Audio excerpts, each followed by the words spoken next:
आणि आताच्या क्षणाची एक मोठी बातमी आहे। भवानीपूर मतदारसंघामधून ममता बॅनर्जी यांचा पराभव झालेला आहे। तब्बल 15,000 मतांनी ममता बॅनर्जी यांचा पराभव झालेला आहे। खरं तर सकाळपासूनचे जे कल हाती येत होते, कधी ममता बॅनर्जी या पुढे होत्या, कधी त्यांना पिछाडीवरती जावं लागत होतं, मात्र अखेर हा निकाल समोर आलेला आहे। भवानीपूर या मतदारसंघामधून 15,000 मतांनी ममता बॅनर्जी यांचा पराभव झालाय। सुवेंदू अधिकारी हे त्यांच्या विरोधामध्ये निवडणूक लढवत होते। खरं तर बंगालची सत्ता हातामधून गेलेली आहे आणि आता आमदारकी देखील त्यांच्या हातामधून गेल्याचं चित्र बघायला मिळतंय। एक मोठा धक्का खरं तर यंदाच्या वेळेला ममता बॅनर्जी आणि त्यांच्या पक्षाला बघायला मिळतोय।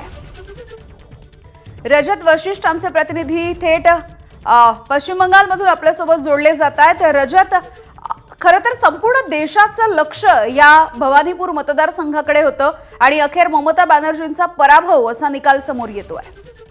नक्कीच यामिनी, एक मोठा धक्का तृणमूल काँग्रेससाठी आणि ममता बॅनर्जींसाठी आहे। अखेरच्या 3 फेऱ्यांमध्ये सुवेंदू अधिकारी यांनी मोठी आघाडी घेतली।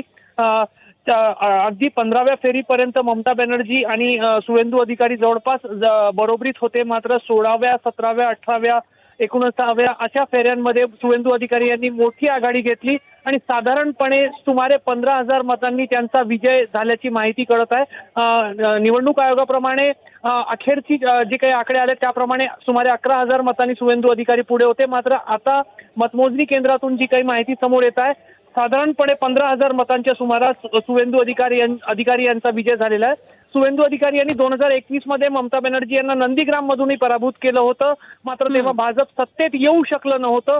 आता दुसऱ्यांदा सलग सुवेंदू अधिकारी यांनी ममता बॅनर्जी यांना पराभूत केलाय आणि त्यामुळे आता जेव्हा पूर्ण बहुमताचा भाजपचं सरकार स्थापन होत आहे, अशा वेळेला 2 वेळेला ममता बॅनर्जी यांना पराभूत करणारे सुवेंदू अधिकारी भाजपचे मोठे नेते म्हणून समोर येत आहे आणि मुख्यमंत्री पदावर त्यांचा दावा आता आणखी मजबूत होण्याची शक्यता भवानीपूरच्या या निकालानंतर आहे। अगदी रजत, खरं तर सकाळपासूनच्या जेव्हा कल हाती येत होते तेव्हा ममता बॅनर्जी समोर आल्या होत्या। त्यांनी एक व्हिडिओ देखील केला होता आणि त्यांचं असं म्हणणं होतं किंवा त्यांचा असा दावा होता की संध्याकाळपर्यंत आपलाच विजय होईल, असा निकाल हाती येईल। निश्चितच तो व्हिडिओ दुपारी 1 वाजताच्या सुमारास ममता बॅनर्जी यांनी जारी केलेला होता। तेव्हापर्यंत बऱ्यापैकी तृणमूल काँग्रेसची संपूर्ण बंगालमध्ये पिछेहाट झालेली होती, मात्र आपल्या कार्यकर्त्यांचा मोराल कायम राहावं, त्यांचा आत्मविश्वास कायम राहावा आणि त्यांनी मतमोजणी केंद्रावर अखेरच्या क्षणापर्यंत ठाण बांधून बसून राहावं अशी कदाचित ममता बॅनर्जी यांची रणनीती असावी आणि त्यामुळे तो व्हिडिओ त्यांनी तेव्हा जारी केला असावा।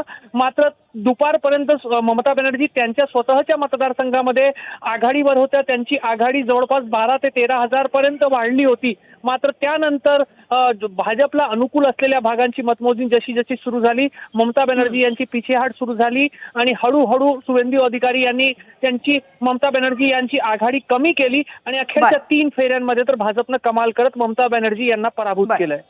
अगदी रजत, धन्यवाद सविस्तर माहितीसाठी।